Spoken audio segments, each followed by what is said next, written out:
มาสบายดีน้องสาว PCP ลาวเบิดทุกคนเนาะสบายดีไอ้น้องผู้ที่มีใจมักฮักเกี่ยวกับ PCP เนาะ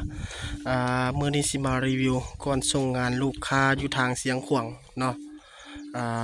ตัวนี้เป็นทักติคอเนาะรุ่นธรรมดาเนาะราคาแม่น8 ล้านเนาะกล้องธรรมดากล้องเพิ่นเป็นกล้อง Discovery เด้อแต่เฮาเอากล้องลูกค้าอยู่ทางบ้านปากห่าง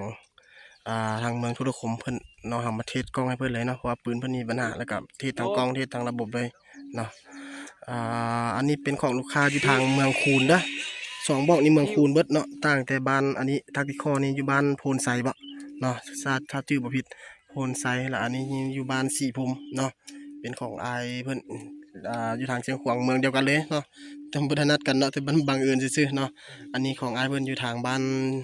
สีพรมเนาะเสียงขวางคือกันเนาะเมืองคูนอันนี้ก็เมืองคูนคือกันแต่ว่าอยู่บ้านโพนไซเนาะ2บอกนี่เนาะเดี๋ยวเฮาสิมาเว้าเลยตัวนี้เป็นกล้อง Discovery เนาะแล้วก็ตัวนี้เป็นปี2025ทักติคอ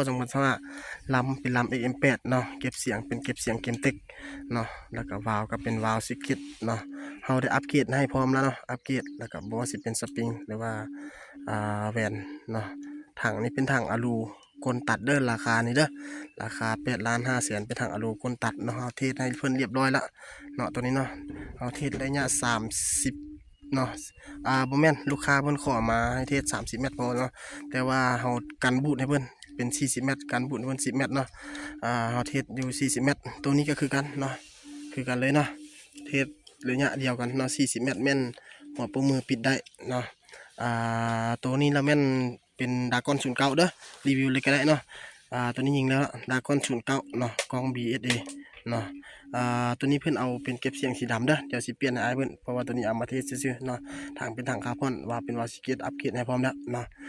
ตัวนี้เป็นแดงตัดดำเนาะแดงตัดดำงามเนาะตัวนี้เนาะแดงตัดดำเนาะเก็บเสียงก็แม่นดำคือกันแล้วก็ดำมีสีแดงตัดเนาะตัวนี้งามเนาะตัวนี้งามเนาะตัวนี้ละเป็นลำวาเทอร์ดากอน8เกี่ยวด้วยตัวนี้นะยาว45 เซน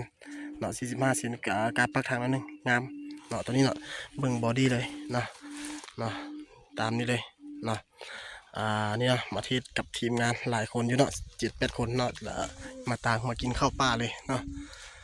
นี่เนาะมาเทศแล้วก็ยังมี MC ของลูกค้าอยู่ทางบ้านจอมทองเนาะเพิ่นสั่งแล้วก็มาเทศพร้อมกันบัดเดียวเลยจอมทองเวียงทองเนาะบ้านจอมทองเมืองเวียงทองเนาะขอขอบใจลูกค้าคนใดสนใจติดต่อมาเด้อ